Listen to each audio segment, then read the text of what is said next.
जय हिंद दोस्तों, मैं आप लोगों का अपना साथी शिवम श्रीवास्तव। आप लोग हमेशा से एक डाउट में फंसे रहते हैं और कुछ लोगों का कमेंट भी आ रहा था मेरी वीडियोस पे।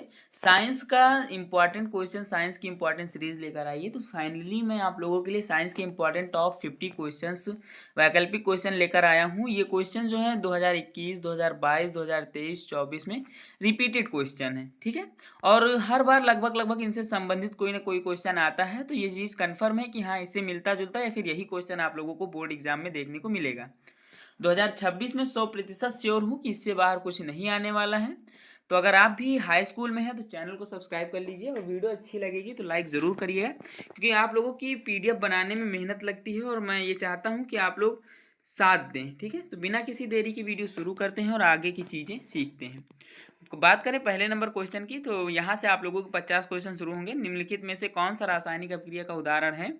तो रासायनिक अपक्रिया का उदाहरण कौन सा है? तो देखो, बर्फ का पिघलना एक रासायनिक अपक्रिया नहीं, पानी को उबलना रासायनिक अपक्रिया नहीं, लेकिन लोहे पर जंग लगना एक रासायनिक अपक्रिया है, ठीक है। क्वेश्चन नंबर 2 की तरफ बढ़ते हैं। द्रव्यमान संरक्षण का नियम किसने दिया था? द्रव्यमान संरक्षण का नियम लावोजियर जी ने दिया था। कौन दिया था? लावोजियर जी ने, ठीक है। क्वेश्चन नंबर 3 की तरफ बढ़ते हैं। श्वसन की क्रिया में कौन सी गैस निकलती है? तो श्वसन की क्रिया में जो गैस निकलती है वो हमारी कार्बन डाइऑक्साइड निकलती है। क्वेश्चन नंबर 4 है हमारा, प्रकाश संश्लेषण में आवश्यक गैस, प्रकाश संश्लेषण में आवश्यक गैस कौन सी है? तो प्रकाश संश्लेषण के जो लिए आवश्यक गैस है वह कार्बन डाइऑक्साइड है, ठीक है। क्वेश्चन नंबर 5 की तरफ बढ़ते हैं। मानव हृदय में कितने कक्ष होते हैं? तो मानव हृदय में 4 कक्ष होते हैं, ये तो कंफर्म है। ये क्वेश्चन मैंने कई बार आप लोगों को रिपीट भी कराया कि मानव हृदय में कितने कक्ष होते हैं, और क्वेश्चन पेपर में भी ये क्वेश्चन था, ठीक है। क्वेश्चन नंबर 6 की तरफ बढ़ते हैं। पौधों में भोजन का परिवहन किसके द्वारा होता है? तो पौधों में जो भोजन का परिवहन होता है वह होता है फ्लोएम द्वारा। जल का परिवहन जो होता है जाइलम के द्वारा, फ्लोएम के द्वारा ये होता है। पत्तियां आप जानते हैं प्रकाश संश्लेषण के काम में आती हैं, ठीक है। क्वेश्चन नंबर 7 की तरफ बढ़ते हैं। ओम का नियम किससे संबंधित है? तो ओम का नियम जो है आप लोगों का वह संबंधित धारा और विभवांतर से, V बराबर इज इक्वल टू IR, ठीक है। धारा और विभवांतर से संबंधित है। बात करें यहाँ पर विद्युत बल्ब का फिलामेंट किस धातु का बना होता है? विद्युत बल्ब का जो फिलामेंट होता है वो किस धातु का बना होता है? तो विद्युत फिलामेंट का जो मतलब कि ये टंगस्टन का बना होता है, ठीक है। विद्युत बल्ब का फिलामेंट टंगस्टन का बना होता है, जो कि प्रकाश देता है। क्वेश्चन नंबर 10 है हमारा, चुंबक के समान ध्रुव क्या करते हैं? चुंबक के अगर समान ध्रुव हैं तो वो क्या करेंगे? वो करेंगे विकर्षित। चुंबक आप जानते हैं एक नॉर्थ साउथ पोल होता है, एक साउथ पोल होता है, दो पोल होते हैं जो कि समान नहीं होते हैं, ठीक है। अगर ये समान हो जाएंगे तो क्या करेंगे? ये विकर्षित होने लगेंगे, ठीक है। अब विकर्षित मतलब कि फिर चीज़ों को दूर फेंकने लगेंगे, अपने पास नहीं खींचेंगे। मानव आँख में प्रवेश करने वाला प्रकाश किस पर पड़ता है? तो जो मानव आँख पर प्रवेश करता है प्रकाश वह रेटिना पर पड़ता है, क्योंकि रेटिना के बाद ही वो मस्तिष्क के द्वारा पता कराया जाता है कि क्या चीज़ देखी जा रही है। क्वेश्चन नंबर 12 है, निकट दृष्टि दोष को ठीक कैसे किया जा सकता है? कि निकट दृष्टि को ठीक किया जा सकता है क्या करके? तो इसका सही आंसर क्या होगा? इसका सही आंसर होगा, देखो, उत्तल लेंस नहीं होगा, बेलनाकार लेंस लगाकर भी नहीं होगा, समतल दर्पण से भी नहीं होगा, अवतल लेंस के प्रयोग से ही हम निकट दृष्टि दोष को ठीक कर सकते हैं, ठीक है। क्वेश्चन नंबर 13 है हमारा, ध्वनि तरंगे किस प्रकार की तरंगे हैं? ध्वनि तरंगे जो हैं आप लोगों की वो किस प्रकार की तरंगे हैं? वो आप लोगों की सही आंसर क्या होगा? देखो, अनुप्रस्थ तो होगा नहीं, अनुदैर्घ्य तरंगे हैं। विद्युत तरंगे नहीं होंगी और प्रकाश तरंगे नहीं होंगी, अनुदैर्घ्य तरंगे यहाँ पर सही हो जाएगा। क्वेश्चन नंबर 14 है, ध्वनि की तीव्रता किस पर निर्भर करती है? ध्वनि की तीव्रता होती है किस चीज़ पर निर्भर करती है? आवृत्ति, तरंगदैर्घ्य, आयाम या वेग? तो ध्वनि की तीव्रता जो है वो आप लोगों की आयाम पर निर्भर करती है, ठीक है। क्वेश्चन नंबर आप लोगों का 15, जीवाश्म ईंधन कौन सा है? तो जीवाश्म ईंधन क्या है? जीवों के अंशों के द्वारा बना ईंधन जो होता है वही जीवाश्म ईंधन कहलाता है। तो जल भी नहीं है, पवन भी नहीं है और सौर ऊर्जा भी नहीं है, कोयला जीवाश्म ईंधन के रूप में आ जाएगा, ठीक है। क्वेश्चन नंबर 16 है हमारा, निम्न में से नवीकरणीय ऊर्जा स्रोत कौन सा है? तो निम्न में से जो नवीकरणीय ऊर्जा स्रोत है आप लोगों का वह है, यहाँ पर देखो, पेट्रोल को नवीकरण नहीं कर सकते, डीजल को नहीं कर सकते हैं, ठीक है। और यहाँ पर जो केवल कर सकते हैं वो कर सकते हैं सौर ऊर्जा को, क्योंकि सौर जो है ऊर्जा का अथाह भंडार है, और अथाह भंडार है तो इसका भी कोई नष्ट होने की समय सीमा नहीं निर्धारित है। लेकिन पेट्रोल, डीजल और कोयला तीनों की सीमित भंडार हैं अपने पास, असीमित भंडार केवल केवल सौर ऊर्जा है, ठीक है। क्वेश्चन नंबर 17 है, अम्ल का स्वाद कैसा होता है? तो अम्लों का स्वाद खट्टा होता है, क्षार का कड़वा हो जाएगा, मीठा मीठा, और नमकीन जो है ये आप लोगों का नमक हो जाएगा, ठीक है। NaCl। क्वेश्चन नंबर 18 है, नींबू में कौन सा अम्ल पाया जाता है? तो नींबू में जो अम्ल पाया जाता है वह आप लोगों का है साइट्रिक अम्ल, ठीक है। कौन सा अम्ल है? साइट्रिक अम्ल। इम्यूनिटी बूस्ट करने के लिए काफ़ी ज़्यादा नींबू का प्रयोग करते हैं। तो साइट्रिक अम्ल जो है इम्यूनिटी बूस्ट फास्ट करता है। पीएच मान जो है 7 है तो क्या दर्शाता है, देखो पीएच का मान अगर 7 है तो चीज़ उदासीन है, 7 से कम आ जाएगी, 7 से अधिक हो जाएगी तो चीज़ें क्षारीय और लवणी होने लगेंगी। ठीक है, क्वेश्चन नंबर मतलब अम्लीय होने लगेगी, सॉरी। धातु जो कमरे के ताप पर द्रव होती है, तो धातु वह कौन सी धातु जो कमरे के ताप पर द्रव होगी, वो पारा है। ठीक है, कौन सी है, पारा।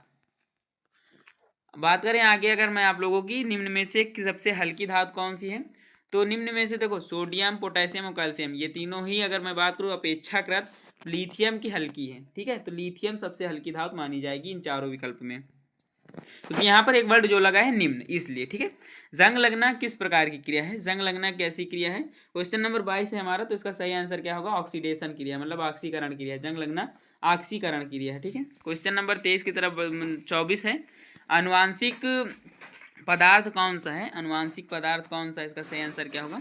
अनुवांशिक पदार्थ आप लोगों का हो जाएगा यहाँ पर आरएनए नहीं, आरएनए भी नहीं, मतलब कि आरएनए, प्रोटीन, वसा, डीएनए। आरएनए नहीं है, प्रोटीन नहीं है, वसा नहीं है, डीएनए हो जाएगा अनुवांशिक पदार्थ, डीएनए, डीऑक्सी न्यूक्लिक अम्ल। ठीक है, क्वेश्चन नंबर 25 है हमारा, विकासवाद का सिद्धांत किसने दिया था, तो विकासवाद का सिद्धांत किसने दिया था, विकासवाद का जो सिद्धांत था वो दिया था हमारे यहाँ पर सही आंसर क्या होगा, डार्विन जी ने। ठीक है, डार्विन की विकासवादी सिद्धांत आप लोग पढ़ेंगे तो काफ़ी अच्छे सिद्धांत इन्होंने दिए।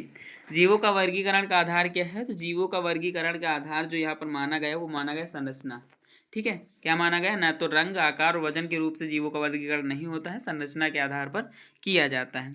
क्वेश्चन नंबर 27 हमारा, पारिस्थितिकी तंत्र में उत्पादक कौन होता है, तो पारिस्थितिकी तंत्र में जो उत्पादक माने जाते हैं वो माने जाते हैं पौधे।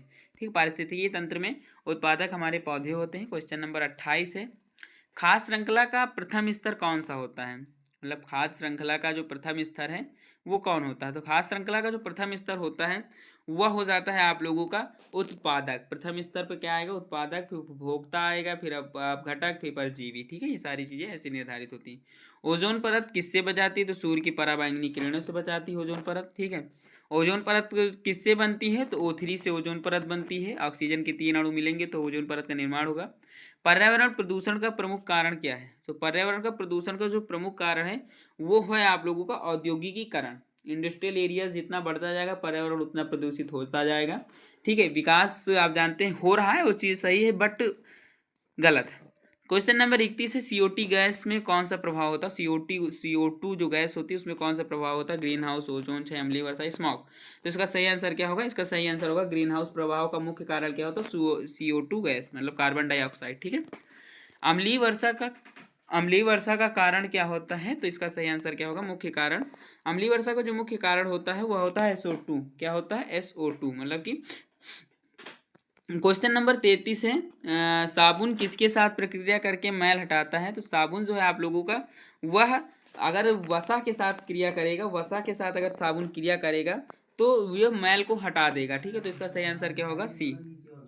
क्वेश्चन नंबर 34 हमारा, जल का रासायनिक सूत्र क्या होता है, अब इसमें भी अगर आप कंफ्यूजन करें तो फिर आपको पढ़ना बेकार है, H2O इसका सही आंसर हो जाएगा। ठीक है, क्वेश्चन नंबर 35 है, विद्युत शक्ति का सूत्र क्या होता है, और यहाँ से हमारे फिजिक्स के क्वेश्चन, कुछ इंपॉर्टेंट क्वेश्चन आप लोगों को देखने को मिलेंगे।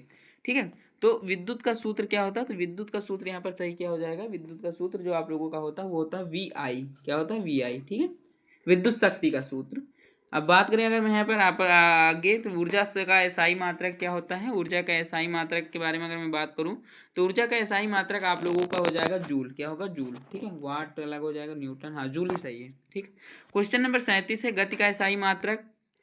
एसआई मात्रक आप लोग याद कर लीजिएगा और एसआई मात्रक जरूर पूछा जाएगा। ठीक है, एक ना एक एसआई मात्रक आप लोगों को आएगा ही आएगा। गति का एसआई मात्रक क्या है, गति का एसआई मात्रक होता है मीटर प्रति सेकेंड। ठीक है, न्यूटन का तीसरा नियम किससे संबंधित है, तो न्यूटन का जो तीसरा नियम है, पहला तो द्रव संरक्षण से संबंधित है, दूसरा जड़त्व से संबंधित, तीसरा नियम किससे संबंधित है, तीसरा नियम आप लोगों का क्रिया प्रतिक्रिया के नियम से संबंधित है। ठीक है, घर्षण किसके द्वारा होता है, घर्षण जो आप लोगों का होता है चिकनाहट, असमान सतह, ताप या दाब। तो घर्षण आप लोगों का क्या होगा, असमान सतह जो होगी उसी के कारण घर्षण होगा, ना तो ताप के कारण होगा, ना दाब के कारण, ना ही चिकनाहट के कारण। चिकनाहट के कारण तो और घर्षण नहीं होता, क्योंकि आप जानते हैं स्नेहन इसी के लिए लगाए जाते हैं। ठीक है, आगे बढ़ते हैं, क्वेश्चन नंबर 40 है, रक्त में ऑक्सीजन कौन वहन करता है, जो रक्त में ऑक्सीजन होता है वो कौन वहन करता है, वहन का मतलब कौन लेकर जाता है उसे जहाँ ज़रूरत होती है।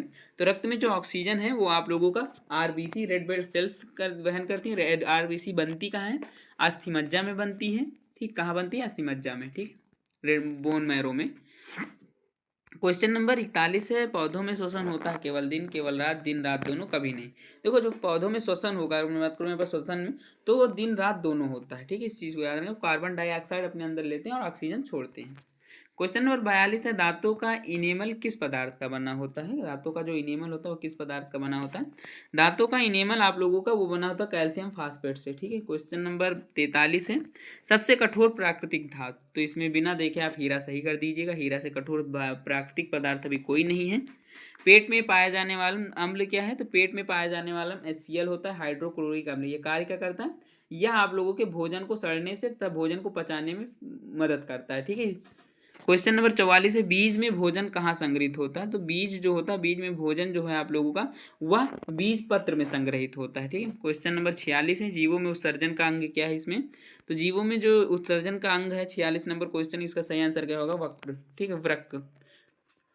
आगे बढ़ते हैं, 47 नंबर, विद्युत धारा का प्रभाव नहीं है। विद्युत धारा का प्रभाव नहीं है, ऊष्मीय, रासायनिक, चुंबकीय, जैविक। तो अब सिंपली इसमें तो जैविक ही हो जाएगा, क्योंकि जैविक विद्युत धारा में नहीं आता, वो खाद्य विभाग में आ जाता है। धातुएं प्रायः कैसी होती हैं, धातुएं जितनी भी होंगी आप लोगों की प्रायः वो चालक होंगी। चालक किसकी होंगी, विद्युत की चालक होंगी, ऊष्मा की चालक होगी, ठीक है।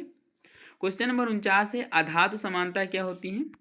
तो अधातु जो है आप लोगों की वो समानता है आप लोगों की होती है भंगुर। कैसी होती है, भंगुर, टूटने वाली होती है। CO गैस है, CO जो है कार्बन डाइऑक्साइड, वो कैसी गैस है, तो CO एक विषैली गैस है। कैसी गैस है, विषैली गैस है, ठीक है।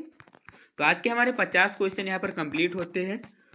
आशा है कि आप लोगों ने 50 क्वेश्चन तक वीडियो देखी होगी। अगर 50 क्वेश्चन तक आप लोगों ने वीडियो देखी है तो एक ही रिक्वेस्ट करता हूँ कि आगे भी इसी तरह की क्वेश्चंस आप लोगों के लिए लाता रहूँगा। चैनल पर पहली बार विजिट किए हैं तो चैनल को सब्सक्राइब कीजिए, वीडियो अच्छी लगी हो तो लाइक करिएगा, और कमेंट बॉक्स में ज़रूर बताइएगा कि आपको नेक्स्ट किस टॉपिक पर वीडियो चाहिए। धन्यवाद।